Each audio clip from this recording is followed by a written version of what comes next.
Gente, depois que o Supremo se reuniu virtualmente, obviamente, né, para falar sobre emendas PIX, emendas parlamentares, criou todo um tribu de Busanfan, como diria uma pessoa que conheço, que estou a olhar.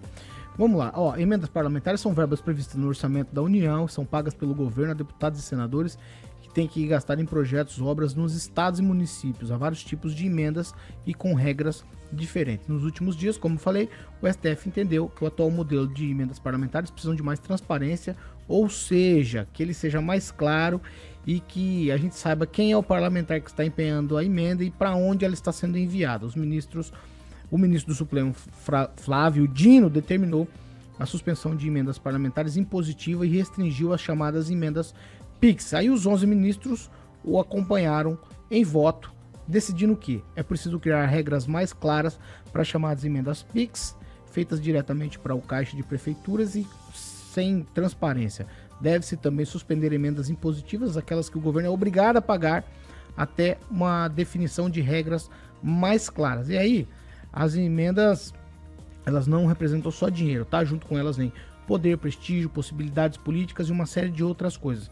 Os parlamentares não querem abrir mão de jeito nenhum desse pedaço de poder e ainda considerando que nos próximos dias temos eleições. Do total previsto no orçamento para emendas no ano de 2024, 50 bi já foram pagos 27 bilhões de reais. Aí o Lula entrou no jogo também falando sobre esse assunto. E aí ele se reuniu ontem à noite com o presidente da Câmara, Arthur Lira. O tema, óbvio, foi emendas parlamentares. Após falar com Lula, Lira foi para uma segunda reunião, aí falando com o presidente do Senado e do Congresso, Rodrigo Pacheco. Sobre esse tema, acontece hoje um encontro, é um almoço com representantes dos três poderes para tratar do impasse em torno das emendas parlamentares e é visto como o primeiro passo para tentar achar um acordo.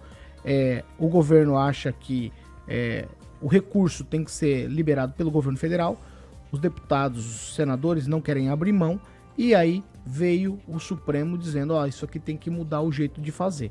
E a gente já reclamava dessa emenda PIX, emenda não sei o que, emenda não sei o que. Acho que são RP9, a gente falou muito desse tipo de emenda aqui. O anfitrião desse almoço para tentar resolver é o presidente do STF, o ministro Roberto Barroso. Além dele vai estar também Rui Costa, Jorge Messias e os presidentes do Congresso, Senado, Câmara e aí outras pessoas que dizem respeito a essa questão de emendas parlamentares.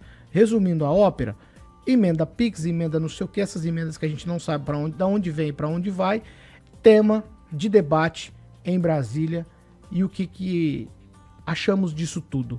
Vou ouvir os meus colegas. Rejane, no minuto. Eu já não consegui de verdade ter uma opinião exatamente formada sobre isso, visto que os autores das ações citam que viola os princípios da Constituição e impede que haja controle sobre o seu uso. E o outro lado diz transparência, rastreabilidade e controle de qualidade nos gastos públicos. Ângelo Rigon. O legislativo está querendo fazer o papel do executivo, né? O cofre fica no executivo. Quem executa é o executivo. Maringá teve no ano passado, foram destinados 3,4 milhões de reais em emendas PIX, mas o problema não é o que vem para cá. São os deputados de uma cidade que destinam para outras. E às vezes até em outros estados, como ocorreu. Sou completamente contra, não é papel, está na Constituição, não é papel do Legislativo. E, como bem disse ontem uma jornalista, o presidente da Câmara dos Deputados tem que entender que este governo é diferente do anterior. Não é assim que funciona, nós temos que funcionar pela Constituição, né? E me parece que é o caso. É complicado porque envolve os três poderes. A gente aprende quando é da escola de manhã, quando é pequeno, que são três poderes independentes entre si. E parece que o rapaz que está lá da Câmara não entende isso. Pamela?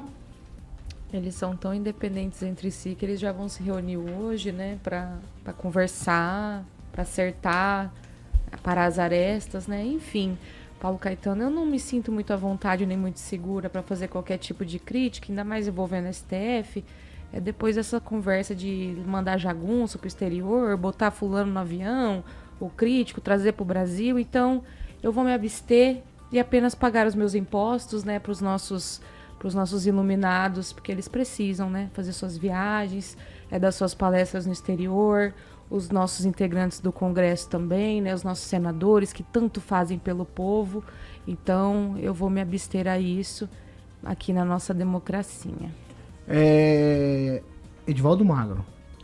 Jair Paulo, o modelo presidencialista cada vez mais acanhado nesse modelo, né? Porque historicamente o modelo presidencialista é quem coordena a pauta da administração federal.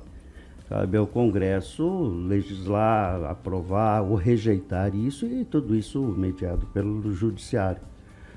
E o governo federal deve manter-se a chave do cofre ainda, é de responsabilidade dele, mas nos últimos tempos o que a gente tem visto é que essa cópia de chave está sendo distribuída.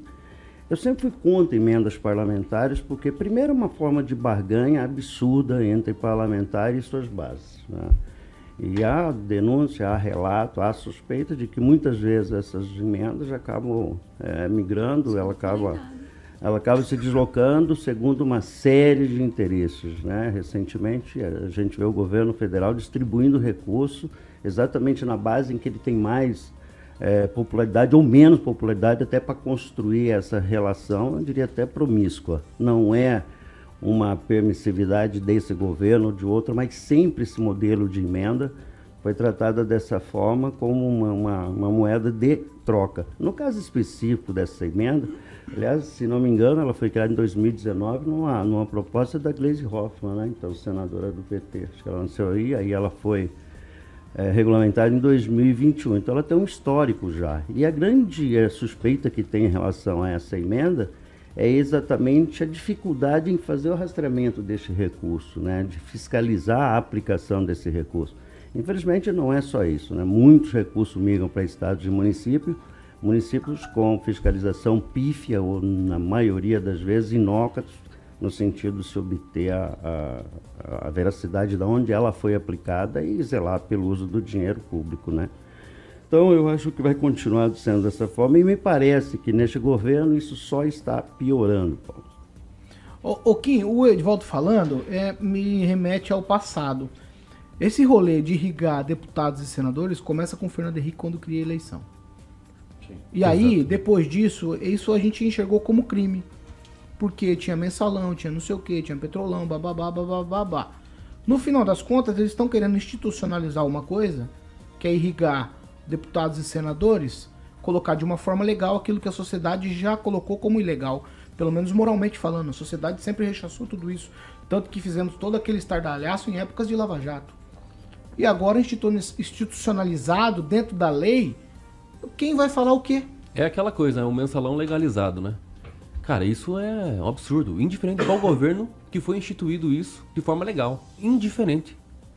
O que o Congresso está recebendo hoje é um poder que vai além da administração. O que o Supremo tem feito, e aí o Flávio Dino veio e suspendeu, foi um pedido, lembrando, e motivado pela Procuradoria-Geral da República. Não faz parte de nenhum dos poderes. O Ministério Público Federal é um órgão independente de qualquer poder judiciário, executivo, legislativo. Então, assim, a reunião tem que ser também com o representante do MP. Exatamente. O Procurador-Geral. Por quê? Porque ele que fez o pedido. Então, assim, tá certo essa suspensão porque nós precisamos ter transparência e aí respeitar um dos princípios da administração pública que está elencado no artigo 37 da Constituição Federal. Nós temos que entender da onde sai o recurso e para onde está sendo aplicado e como que foi aplicado. Porque nós precisamos aqui cobrar. Porque o que adianta? As pessoas pegam, recebem o recurso, aí faz obra a bel prazer. Vai lá, dá problema na obra. Da onde que veio o dinheiro? Quem que trouxe?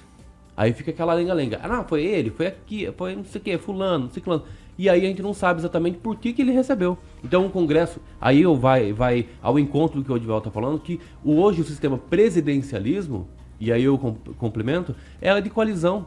Entendeu? É só você pegar aí os maiores cientistas políticos que eles falam sobre esse sistema, que hoje está ficando cada vez mais insustentável, porque não precisa mais o presidente da República ser eleito pelo povo. O Congresso faz. Isso faz. Sem contar o Poder Judiciário, que vem fazendo com as suas decisões monocráticas, etc e tal. Tchau, então, Rafael. Esse é um dos grandes problemas hoje que nós temos hoje no nosso século, principalmente aqui no Brasil. Tchau e até amanhã.